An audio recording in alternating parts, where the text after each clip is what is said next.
मंत्री जो कैलाश यादव की पुण्यतिथि का कार्यक्रम है, उसको लेकर कार्यक्रम को लेकर क्या कहेंगे? देखिए,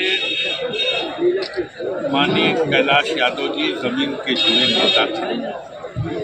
अपने जीते जी उन्होंने समाजवादी विचार को न सिर्फ गाजीपुर में बल्कि पूर्वांचल में सक्रिय रहकर जन जन तक पहुंचाया। उसी की देन है कि उनके न रहते हुए जो दीप जला गए वो उनके सुपुत्र डॉक्टर वीरेंद्र यादव, जो एक कुशल और लोकप्रिय नेता हैं, गंगीपुर के विधायक हैं। हर साल यहाँ इस श्रद्धांजलि सभा का आयोजन होता है और जनपद के कोने कोने से सभी सम्मानित नागरिक, जनप्रतिनिधि, चाहे वो क्षेत्र पंचायत का सदस्य हो, गांव का प्रधान हो, जिला पंचायत का सदस्य हो, प्रमुख हो, वर्तमान विधायक हो, पूर्व विधायक हो, सब एकत्रित होते हैं और उनको श्रद्धांजलि देते हैं, उनकी कीर्तियों को याद करते हैं, समाजवाद के प्रति संकल्प लेकर के आगे इस पथ पर आने वाली चुनौतियों को कैसे स्वीकार किया जाए और कैसे उसका मुकाबला किया जाए, इस दिशा में कदम। सर, आज जो पुण्यतिथि कार्यक्रम का मंच से आपने ये कहा कि पुण्यतिथि के साथ साथ समाजवादी सम्मेलन के जैसा दिख रहा है और आपने मछली की आग भेजने की बात की है। मैंने समाजवादी सम्मेलन कहा तो मैंने कहा कि वो समाजवादी विचार के पुरोधा थे और अपने जीते जी उन्होंने उस विचार को फैलाया और दीप जला गया। आज उस दीप की रोशनी और तेज होती जा रही है और बढ़ती है। इसी बात को कहा कि देखने से ऐसा लगता है कि जनसभा तो थी नहीं, जनता तो आई नहीं, लेकिन जिले के सिलेक्टेड सम्मानित लोग इस कार्यक्रम में थे। ये पिंडाल 200 फीट ऐसे है और 100 फीट ऐसे है। ये 20,000 वर्ग फुट के इस पंडाल में पूरा भरा पड़ा था और देखने की बात है कि 10 बजे ये कार्यक्रम शुरू हुआ और 5 बज चुका है, 7 तो कोई कार्यक्रम नहीं चला। तो उसके बावजूद लोगों का उनके प्रति कितना प्रेम कि लोग बैठे थे। जहाँ तक चुनौतियों की बात है, हमने अपने एक नेता को ये कहा था जब उन्होंने कहा कि हम अपना उत्साह है कि हम उत्तर प्रदेश का मुख्यमंत्री ही नहीं देश का प्रधानमंत्री बनाना चाहते हैं, तो हमने कहा लक्ष्य एक जगह तय करिए।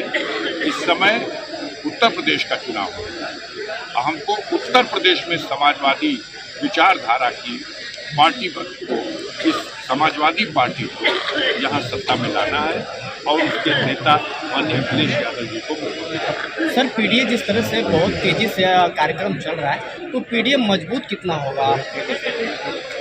अगर ये पीडीए मजबूत न होता तो ये जो जिन लोगों को गाली बकी जाती थी, ये कौन है? तो ये पटेलों को इकट्ठा करने वाले लोग हैं, ये पटेल जाति की पार्टी चलाने वाले लोग हैं। ये सोनेलाल पटेल को कहा जाता था, लेकिन आज सोनेलाल पटेल की बेटी अनुप्रिया पटेल को केंद्र की सरकार में सम्मानित कैबिनेट मंत्री का पद, उनके हस्बैंड को उत्तर प्रदेश सरकार में सम्मानित कैबिनेट मंत्री का पद।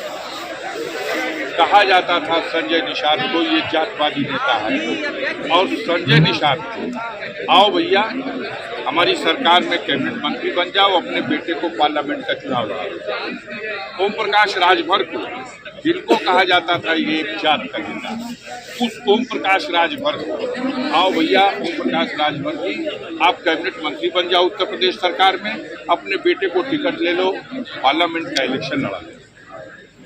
दारा सिंह चौहान जो विधानसभा का चुनाव हार गया, जनता ने खारिज कर दिया उनको, लेकिन उसके बाद भी दारा सिंह चौहान आओ तुम्हारी जात का वोट हमको लेना है, इसलिए तुमको हम कैबिनेट मंत्री बनाए। केशव मौर्य जो विधानसभा का चुनाव हार गए, जनता ने उनको खारिज कर दिया, वो विधायक का चुनाव नहीं जीत सके, उन्हें भी कहा गया आइए डिप्टी सीएम उत्तर प्रदेश में बन जाइए और अपने समाज का वोट दिला। ये क्यों? ये सिर्फ इसलिए कि जो पीडीए का फार्मूला दिया है माननीय अखिलेश यादव ने, समाज के अंतिम व्यक्ति को भी जोड़ा जाए और यही समाजवाद की असली परिभाषा है। इससे नींद हराम हो। अभी जो बाई इलेक्शन हुआ था, ये तो सीट मान लिए रिजर्व सीट थी। इसके पहले जो बाई इलेक्शन हुआ 9 सीटों का हुआ ना उत्तर प्रदेश में, 9 सीटों में 7 सीट वो जीते। लेकिन पलट के कभी पत्रकार बंधुओं ने नहीं पूछा कि योगी जी, मोदी जी, अगर आपको यही समर्पण करना है कि सारी की सारी सीटें पीडीए के लोगों को ही टिकट दे दीजिएगा तो दे दीजिए, हटिए उस गद्दी पर से भी, दिल्ली वाली से भी और प्रदेश वाली से भी, सौंपिए पिछड़े लोगों को, जिनकी संख्या है, जिनके अधिकार लूटे गए हैं, जो सक्षम है, दीजिए, बैठाइए उस पर केशव मौर्य को, बैठाइए उस पर संजय निषाद को, बैठाइए उस कुर्सी पे ओम प्रकाश राजभर को, दारा सिंह चौहान को, बैठाइए अनुप्रिया पटेल को।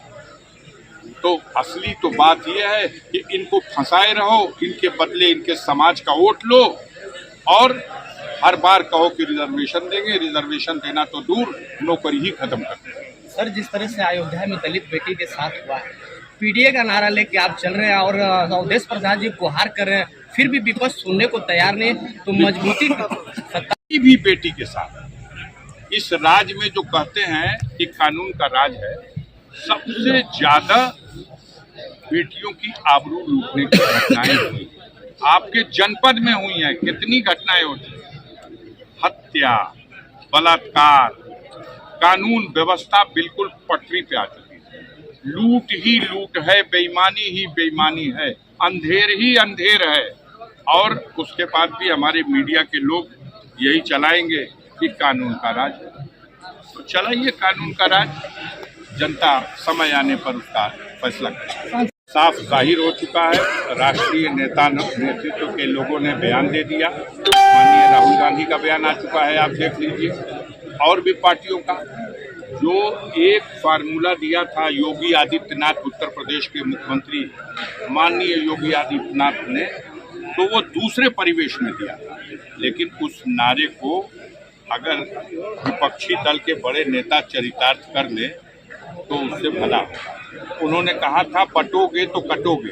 हम कटोगे की बात, गंदी बात नहीं कर सकते, लेकिन बटोगे तो पिटोगे, ये तो है। अगर मिल के चुनाव लड़े होते हरियाणा में तो आज कांग्रेस की सरकार है।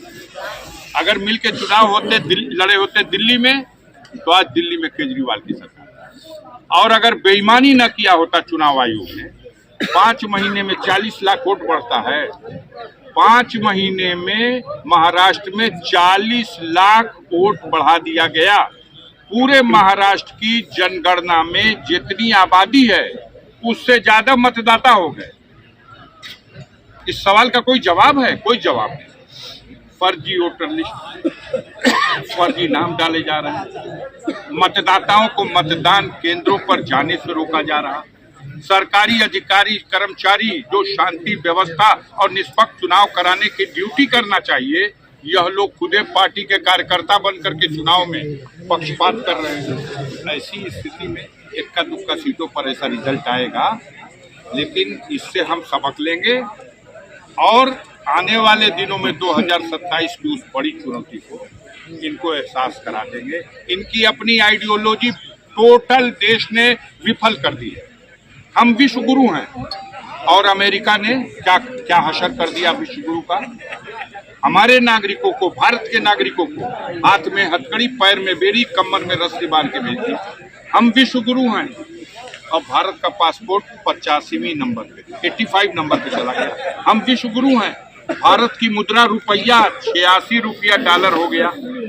हम विश्व गुरु हैं, अमेरिका अपने शपथ ग्रहण समारोह में हमें निमंत्रण नहीं दे रहा। हमारे कारिंदों को, हमारे कारपोरेट घरानों के लोगों को अपने शपथ ग्रहण समारोह का कार्ड दे के बुलाता है, सम्मानित ढंग से बैठाता है। हम विश्व गुरु हैं